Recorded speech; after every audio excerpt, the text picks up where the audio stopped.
ناظرین، ملک میں عام انتخابات شروع ہوتے ہیں تو ووٹر بن جاتا ہے بادشاہ اور امیدوار بن جاتے ہیں فقیر۔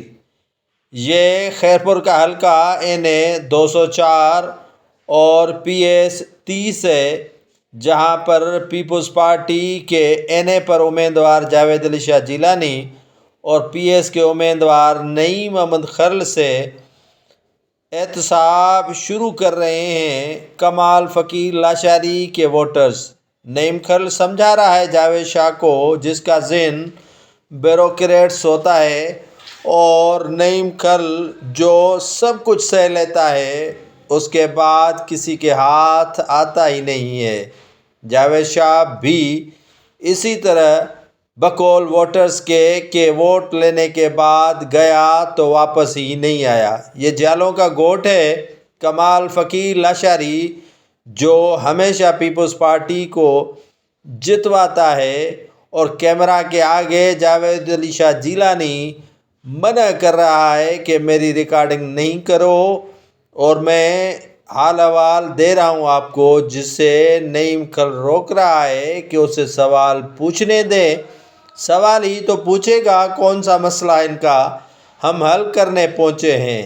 یہ ڈھیٹھائی نعیم احمد خلل سے میں نے کسی اور سیاستدان میں نہیں دیکھی۔ یہ غصہ بھی نہیں کرتا اور بڑا ہی ہنس کر معاملے کو ٹال دیتا ہے، اور کام ہو نہ ہو لیکن ہنس کر نکل جانا ہی کمال کا بہانہ ہوتا ہے۔ یہ سارے کرتب آتے ہیں نعیم احمد خلل کو، کیونکہ وہ اونچ نیچ سیاست میں دیکھ چکے ہیں۔ جاوید علی شاہ جیلانی نے کبھی بھی سیاسی ورکر کے طور پر کام نہیں کیا۔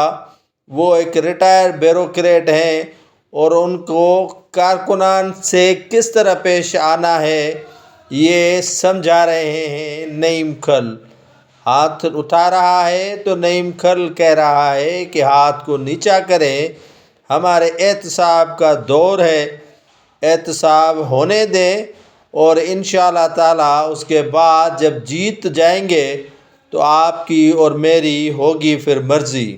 ووٹرز پوچھتے ہیں سوالات کہ آپ نے ہمارے حلقے میں 5 سال نہیں آئے، ہمارے گاؤں میں لائٹ نہیں ہے، ہمارے اسکولز زبون حال ہیں، سیلاب سے تباہ کاریاں ہو گئیں، تو آپ کہاں تھے؟ جو لاجواب کر دیتے ہیں ووٹر ان سیاستدانوں کو، ان کے ہاں واقعی کوئی جواب نہیں ہوتا۔ پھر یہ آئیں بائیں شائیں اور ہر طرح کی یہ باد مخولیاں کرتے ہیں، اور ووٹرز کو بھی سنانا آتی ہیں، جس کے بعد یہ چلے جاتے ہیں، پھر نہیں لوٹتے۔